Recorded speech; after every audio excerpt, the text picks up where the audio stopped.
guys, hope you all doing good. Guys, இன்னைக்கு இந்த வீடியோல ரொம்ப சிம்பிள் அண்ட் டேஸ்டியான ஒரு மஷ்ரூம் கிரேவி தாங்க பண்ண போறோம். வெறும் 10 நிமிஷத்துல சூப்பரா ரெடி பண்ணிடலாம். வாங்க எப்படி பண்றதுன்னு பார்க்கலாம். இந்த மஷ்ரூம் கிரேவி பண்றதுக்கு முதல்ல ஸ்டவ் ஆன் பண்ணி pan நல்லா சூடானதும் கொஞ்சமா எண்ணெய் சேர்த்து இதுல 2 பட்டை, 2 கிராம்பு, 1/4 டீஸ்பூன் சோம்பு, கூடவே ஸ்லைஸா கட் பண்ணின ஒரு பெரிய வெங்காயத்தை சேர்த்து இந்த மாதிரி பொன்னிறமா வர வரைக்கும் வதக்கி விட்டுக்கோங்க. அடுத்ததா ஒரு 1/2 டேபிள் ஸ்பூன் இஞ்சி பூண்டு பேஸ்ட் சேர்த்து இந்த இஞ்சி பூண்டோட பச்சை மணம் மாறியதும் நம்ம சின்ன சின்ன பீசஸா கட் பண்ணி வாஷ் பண்ணி வச்சிருக்க மஷ்ரூமை சேர்த்துக்கோங்க. கூடவே கொஞ்சமா உப்பு சேர்த்து நல்லா மிக்ஸ் பண்ணி விட்டுட்டு ஒரு மூடி போட்டு 5 மினிட்ஸ்க்கு குக் பண்ணிக்கோங்க.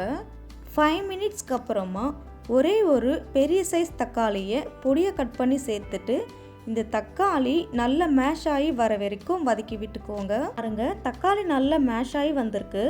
இந்த ஸ்டேஜில் 1/4 டீஸ்பூன் மஞ்சள் தூள், உங்கள் காரத்துக்கு ஏற்ப மிளகாய்த்தூள் சேர்த்துக்கோங்க. கூடவே 1/2 டீஸ்பூன் கரம் மசாலா அல்லது சிக்கன் மசாலா சேர்த்து இந்த மசாலாவோட பச்சை மணம் மாறின உடனே இந்த கிரேவிக்கு தேவையான அளவு தண்ணி சேர்த்து மிக்ஸ் பண்ணி விட்டுட்டு ஒரு மூடி போட்டு திரும்பவும் ஒரு 5 மினிட்ஸ்க்கு குக் பண்ணிக்கோங்க.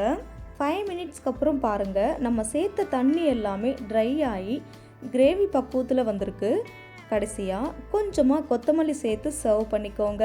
அவ்வளோதாங்க, நம்மளோட மஷ்ரூம் கிரேவி ரொம்ப சூப்பராகவே ரெடி ஆயிடுச்சு. இந்த மஷ்ரூம் கிரேவியை கொஞ்சமாக எடுத்து ஒரு பிளேட் சாதம் வரை சாப்பிடலாங்க. ஏன்னா அவ்வளோ டேஸ்டியாக இருக்கும். இதே மாதிரி உங்கள் வீட்டில் ட்ரை பண்ணி பார்த்துட்டு எப்படி இருக்குன்னு கமெண்ட் பண்ணுங்கள். அண்ட் இந்த வீடியோ உங்களுக்கு பிடிச்சிருந்தா லைக், ஷேர், கமெண்ட், மறக்காமல் சப்ஸ்கிரைப் பண்ணுங்கள். தேங்க்யூ ஃபார் வாட்சிங்.